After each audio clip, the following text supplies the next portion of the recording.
지족하는 마음이란 제목으로 하나님 말씀 선포합니다. 자족이란 말이 있습니다. 예컨대 자급자족, 부할 때나 가난할 때나 환경이 좋을 때나 아니면 어려울 때나 내게 능력 주시는 자 안에서 내가 모든 것을 할 수 있다는 자족의 비결을 배웠다고 빌립보 교회 편지하실 때 바울이 그렇게 표현했습니다. 그런데 디모데에게 편지할 때는 자족이라는 단어를 쓰지 않고 지족이라는 단어를 썼습니다. 자족이라는 말은 스스로 만족한다는 뜻, 스스로 채운다는 뜻이죠. 지족이라는 것은 하나님이 이미 내게 채워준 것을 아는 것을 말하죠. 그래서 지족하는 마음이 있으면 경건이 우리에게 큰 유익이 된다, 이렇게 표현을 하셨습니다. 하나님을 믿는 사람들은 언제나 지족하는 마음을 가져야 하죠. 여호와는 나의 목자시니 내게 부족함이 없으리로다. 아멘. 지족이죠. 하나님이 처음적을 알고 믿는 거죠. 내게 능력 주시는 자 안에서 내가 모든 것을 할 수 있다. 자족이죠.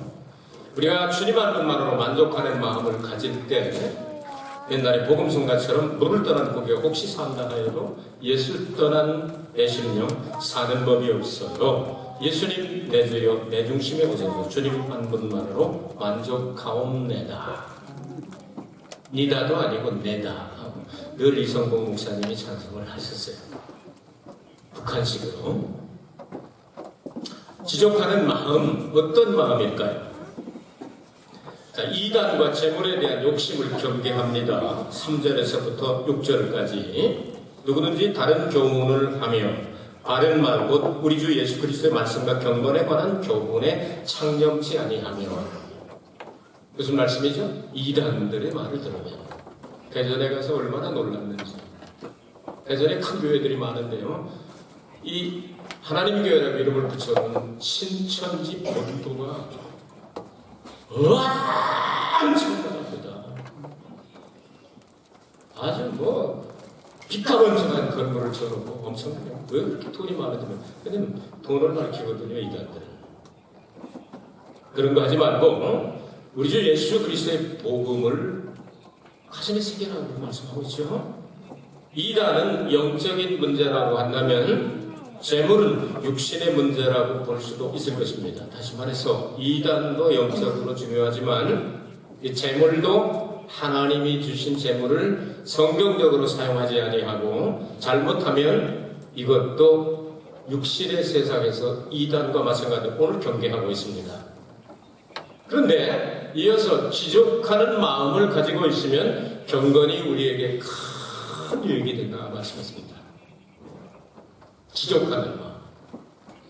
스스로 내 마음속에 만족을 느낄 수 있는 이 마음을 가지고 있으면 이것이 경건 생활과 연결된답니다. 그러니까 많이 무엇을 가지고 있느냐 없느냐가 아니고 내가 하나님과 함께 동행하느냐 안 하느냐, 이게 마음의 만족을 표현할 수 있는. 그래서 이런 사람들은 무엇을 가지고 있느냐 없느냐가 문제가 아니라 언제 어디서나 경건에 이르기를 힘쓰는 사람이 될 수 있다. 아멘. 아멘. 자, 예수님께서도 이런 내용을 우리에게 가르쳐 주셨습니다. 마음의 그 상태가 중요하다 말이지. 소유도 중요한 게 있습니다. 우리가 뭘 소유해야 되냐? 모든 더러운 거 다 소유하지만 하나님 소유하는 것 있잖아요. 그러나 쉽게 말하면 예수님께서 마태복음 5장부터 7장까지 산상수훈을 말씀하실 때 시작부터 벌써 마음의 상태를 말씀하시는 거예요. 뭘 가졌느냐가 아니라 to have가 아니라 to be죠. 어떤 사람이 되어야 되느냐. 심령이 가난한 자는 복이 있나니 천국이 저희 것이며 애통하는 자는 복이 있나니 저희가 위로를 받을 것이며 온유한 자는 복이 있나니 저희가 땅을 기업으로 받을 것이며 의에 줄이고 목마른 자는 복이 있나니 저희가 배부를 것이며 긍휼히 여기는 자는 복이 있나니 저희가 긍휼히 여김을 받을 것이며 마음이 청결한 자는 복이 있나니 저희가 하나님을 볼 것이며 화평케 하는 자는 복이 있나니 저희가 하나님의 아들이라 일컬음을 받을 것이며 의를 위하여 핍박을 받는 자는 복이 있나니 천국이 저희 것이니라. 아멘. 8가지 복이 모두 다 마음의 상태를 말씀하고 있죠. 이런 내용을 가지면서 우리가 지족하는 마음이 얼마나 중요한지 모른다.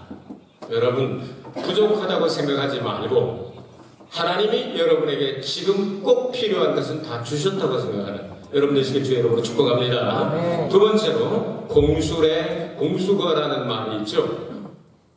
빈손 들고 왔다가 빈손 들고 간다 하는 뜻인데요. 우리가 세상에 아무것도 가지고 온 것이 없음에 또한 아무것도 가지고 가지 못하리니 인정하시죠? 세상에 나올 때 뭐 가지고 오셨습니까? 가실 때도 아무것도 가지고 가지 못한다는 말이죠. 욥이라는 사람이 있었습니다. 아주 부자였습니다. 신앙이 좋았습니다. 하나님이 자랑하고 싶은 사람이었습니다. 사탄 종자들하고 회의할 때 자랑을 할 정도로 아주 훌륭한 영적으로도 물질적으로도 아주 훌륭한 사람이었습니다. 그러나 그 테스트를 받을 때 그가 모든 것들을 한꺼번에 다 빼앗기게 됩니다. 다시 말해서 가장 부자가 아무 이유 없이 모든 것을 다 빼앗겼을 때 가로되 내가 모태에서 적신이 나와 싸운즉 또한 적신이 그리로 돌아가올지라 주신 자도 여호와시요 취하신 자도 여호와시니 여호와의 이름이 찬송을 받을지니라. 그런 상황 가운데서 공수거하는 인생이 하나님을 찬송할 수밖에 없다고 고백을 했습니다. 그와는 반대로 전무후무한 하나님의 지혜의 은사를 받았고 그리고 이 세상에서 낙을 누릴 만한 것들이 있다면 다시 말해서 여자라든지 술이라든지 사업이라든지 취미라든지 모든 것들을 하나님으로부터 유일하게 이렇게 하고 싶은 대로 한번 해봐라 하고 허락받은 사람이 솔로몬입니다. 그리고 전도서를 기록하게 하셨습니다. 전도서 5장 15절 말씀에 보니까 저가 모태에서 벌거벗고 나왔은즉 그 나온 대로 돌아가고 수고하여 얻은 것을 아무것도 손에 가지고 가지 못하리니. 공수레하고 공수레 공수거. 그러니까 빈손 들고 갔다 빈손 들고 간다 똑같은 고백이네요. 환경과 처지는 다르지만 신앙도 다르지만 인생은 수명을 충분히 누리고 장수하고 세상을 떠날 수도 있지만 갑작스럽게 세상을 떠날 수도 있습니다.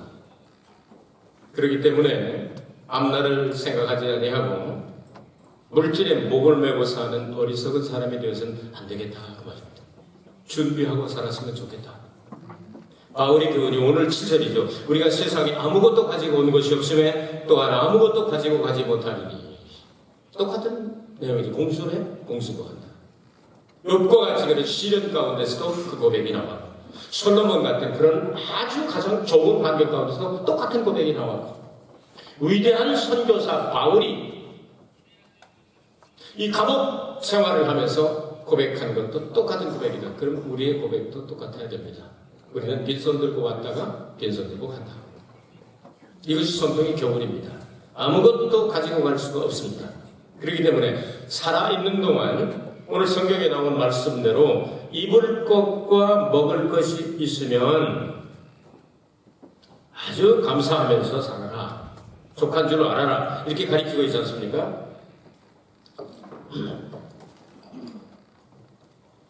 이러한 성경의 교훈이 있음에도 불구하고 많은 사람들이 지혜가 부족해서 성경을 따르지 않고 세상 사람들이 살아가는 방식대로 예수를 믿는다고 하면서도 안 믿는 사람하고 비슷한 생활을 하는 사람들이 있습니다. 이건 지혜로운 사람이 아닙니다. 자, 오늘 9절과 10절을 보면 일만학의 뿌리가 되는 돈 문제가 나옵니다. 돈을 사랑함이 일만학의 뿌리가 되나니 이것을 사모하는 자들이 미혹을 받아 믿음에서 떠나 많은 근심으로서 자기를 찔렀도다.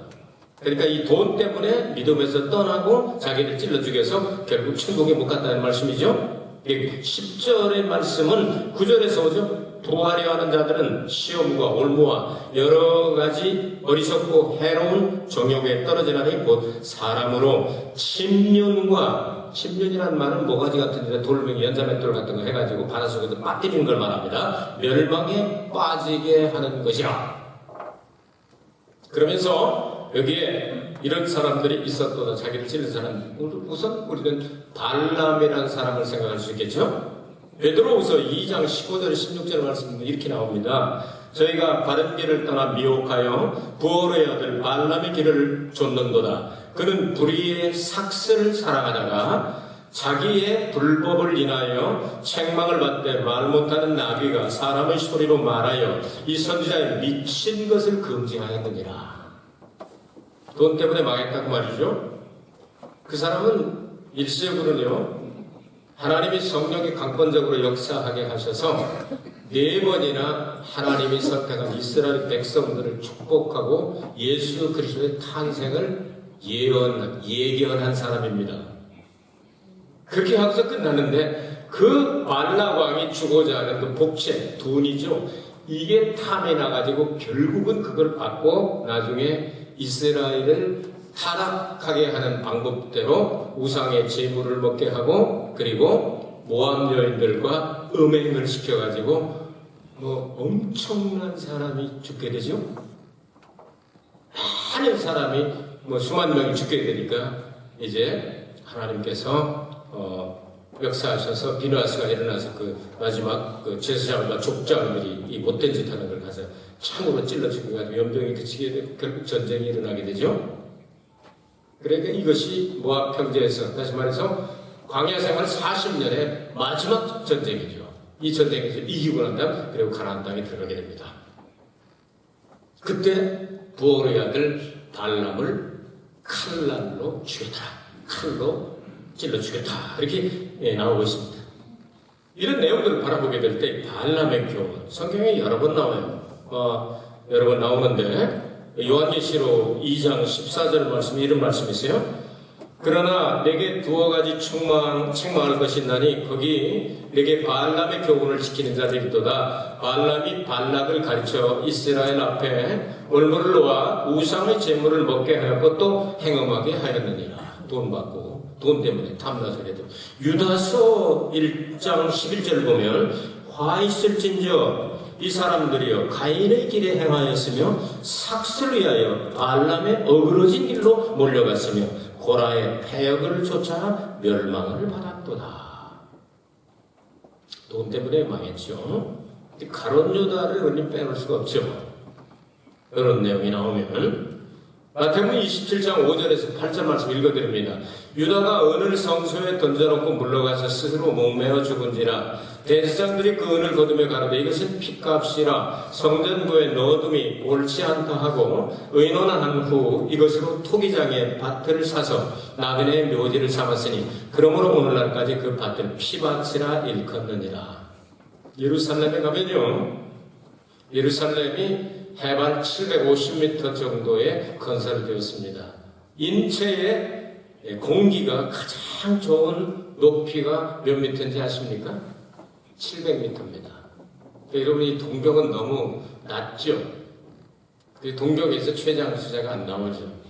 일본의 해발 700m가 어딘지 아십니까? 카루이자와입니다. 9월달 되면 메구미샤에 가요, 같이. 공기 마셔봐야 다르다니까요. 700m입니다. 월남 같은 데 가보면 그 유럽 사람들이 그 휴양지를 만드는 게 대개 700m입니다. 최적의 이 공기를 만들기 위해서죠. 예루살렘이 그렇게 만들어졌습니다. 그리고 동쪽, 그 예루살렘의 동쪽 문을 타고 이렇게 내려가면 기드론 골짜기라고 해서 겟세마네 동산, 감람산으로 가는 깊은 골짜기가 있습니다. 그것이 쭉 내려가고요. 그다음 남쪽으로 가면 실로암이라고 여러분 들어보셨어요? 실로암 못에 가서 시설하는데 남쪽에는 실로암 연못물이 흐릅니다. 이것이 이렇게 붙어가지고 와디켈이라고 해서 쭉 내려가서 저 어디까지 가느냐면 사해까지 가게 됩니다. 그 만나는 장소 옆에 지금 수도원이 하나 세워져 이게 피밭입니다.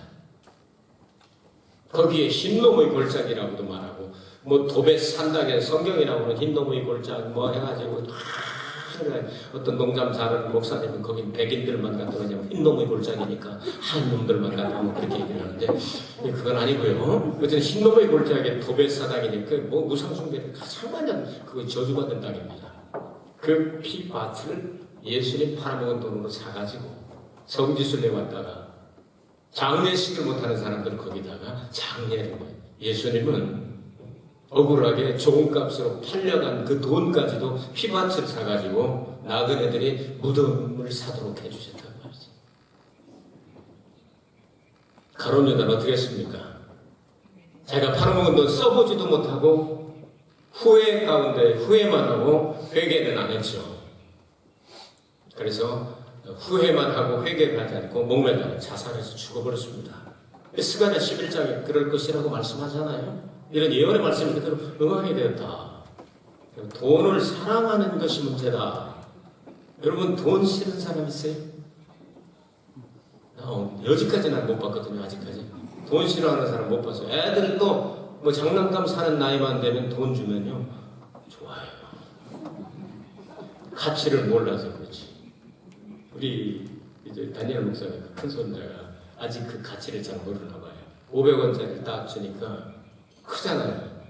이게 100원짜리 집어넣고서 주스 떼는데 왜 500원짜리? 그 학교면 너무 낮았거든요. 학교인데 뭐가 2인원이 주스 가요.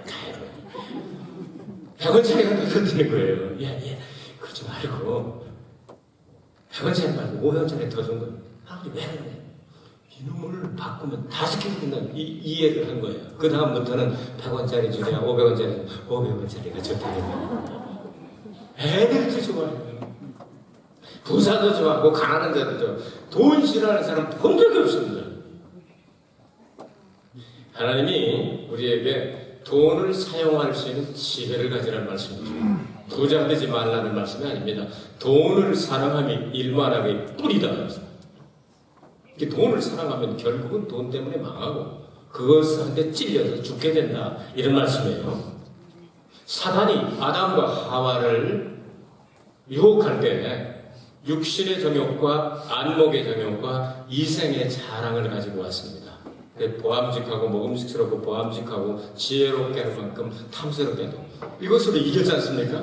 그러면 사탄은 전략도 바꾸지 않고 둘째 아담, 마지막 아담이 오셨을 때 예수님 40일 동안 금식기도 끝나고 난 다음에 아주 시장하고 줄이셨을 때 똑같은 방법으로 유혹을 했습니다. 그때 예수님은 신명기의 말씀을 들어서 3번 다 물리쳐 버리셨습니다. 요한일서 2장 16절의 말씀에 보면 육신의 정욕, 안목의 정욕, 이생의 자랑 이런 것들은 하나님으로부터 나온 것이 아니다. 세상에서 나온 것이다. 이래도 돈을 사랑할 거냐 그 말이죠. 돈이 좋은 거하고 사랑하는 거는 다릅니다. 돈을 하나님이 주시거든요. 많이 받으시기 바랍니다. 많이 버시길 바랍니다. 그럼 11조도 좀 팍팍 늘어나고 감사도 하고 선교도 하고 구제도 하고 얼마나 좋습니다. 돈을 소유하는 게 문제가 있는 거 아니에요. 그걸 사랑하는 게 문제가 되는데 돈은 사랑의 대상이 아닙니다. 하나님의 형상을 닮은 인간이 사랑의 대상이 되어야 하고 근본적으로 하나님이 사랑의 대상이 되어야 하지. 돈이 사랑의 대상이 되면 안 된다고 말입니다. 그래서 돈을 사랑하는 것이 일만 악의 뿌리다. 거기서부터 문제가 생기는 거예요. 형제지간의 싸움, 부부간의 싸움. 여러분 거슬러 올라가 보시기 바랍니다. 사람들 이렇게 말할 수도 있을 겁니다. 나보고 환경 좋은 데서 넓은 집에서 가장 좋은 환경 가운데 마음대로 쓰고 싶은 대로 돈 갖다 주면 내가 누구하고 싸우나 봐. 이럴 사람이 있을 수 있어요. 그러나 그런 환경 가운데 있는 사람이 더 잘 싸웁니다. 부자들이 더 싸우지 않습니까? 유산 상속 문제 때문에 더 많이 싸우고 있지 않습니까? 돈을 사랑하는 것을 경계하신 말씀이죠. 돈을 벌지 말라는 이야기가 아니라 더 많이 벌고 더 많이 하나님을 위해서 멋지게 써야지 그 돈을 잘못 사용해서 자기를 찌르는 그러한 사람이 되지 않았으면 좋겠다고 경계하고 있습니다. 바울은 마지막으로 디모데에게 믿음의 아들 디모데에게 편지를 보내면서 내가 이렇게 살았노라 너도 이렇게 살았으면 좋겠다. 지족하는 마음을 가졌으면 좋겠다. 늘 부족하다고 생각하지 말고 욕심과 탐욕 때문에 망하지 말고 지족. 근데 영어로는 contentment라는 단어를 사용했습니다. satisfy가 아닙니다. satisfaction이 아니고 contentment. 만족한 것을 안다는 거야. 하나님이 채워주신 것을 내가 알고 있는 이 마음. 두 번째 교훈은 공술에 공수거한다. 부자나 가난한 사람이 반드시 빈손 들고 왔다 빈손 들고 가게 되어 있다. 성경을 보라. 반드시 이건 틀림없는 진리의 역사니까 그렇게 했으면 좋겠다. 그렇다고 한다면 돈을 사랑하지 말고 있는 것을 만족한 줄로 알고 돈을 주시면 바르게 써라 하는 것을 가르쳐 주셨습니다. 여러분이 말씀을 음미하시면서 다음 주에는 추수감사절입니다. 여러분 어떻게 살아오셨습니까? 갑자기 하나님이 부르시면 써보지도 못하고 갈 수도 있고 준비 없이 갈 수도 있습니다. 기회 되어졌을 때 드리고 기회 들어졌을 때 몸들여서 봉사하시고 기회 들어졌을 때 하나님의 일에 참여하시길 바랍니다. 그리고 후회 없이 하나님 조금 더 있고 싶었는데 천국이 좋다고 해서 오라고 하시면 뒷일은 주님께 부탁합니다. 제가 아무리 신경 써도 안 되는 일들이 많은데 주님께 부탁 올리오니 그저 믿고 떠납니다 하고 갈 수 있는 이런 자세가 참 삶의 자세가 아닌가 생각이 듭니다. 예수님께서 그렇게 사셨던 것처럼 바울이 그렇게 사셨던 것처럼 우리도 그 뒤를 따라갔으면 좋겠습니다. 돈을 많이 벌었으면 선한 사업에 멋있게 쓰시고 가시기 바랍니다. 그런 사람이 진짜 행복한 사람. 그래서 지족하는 마음이 있으면 경건에 이른 경건이 큰 유익이 된다. 이 마음이 아주 풍성해지고 넓어지고 부족함이 없다고 느껴지게 될 때 이제 경건의 기도의 제목도 달라지고 찬양의 목적도 달라지고 선교의 삶과 연결이 되고 그러면서 돈을 보아도 그걸 사랑하는 것이 아니라 어떻게 효과 있게 하나님이 기뻐하시게 사용할까를 연구할 수 있는 정말 멋있는 인생이 되지 않겠습니까? 여러분 저는 여러분들이 다 행복하시길 바랍니다. 그리고 부족해서 뭐 끌어다니지 않기를 매일 기도합니다. 그러나 돈도 사랑하지 않도록 기도할 겁니다. 여러분에게 돈이 많이 손으로 들어왔다가 많이 나가는 아주 멋지게 그렇게 살다가 공수해 했으니 공수거한다고 주님 앞에 가는 여러분 되시기 주의 이름으로 축복합니다. 은혜로우신 아버지 하나님 감사합니다.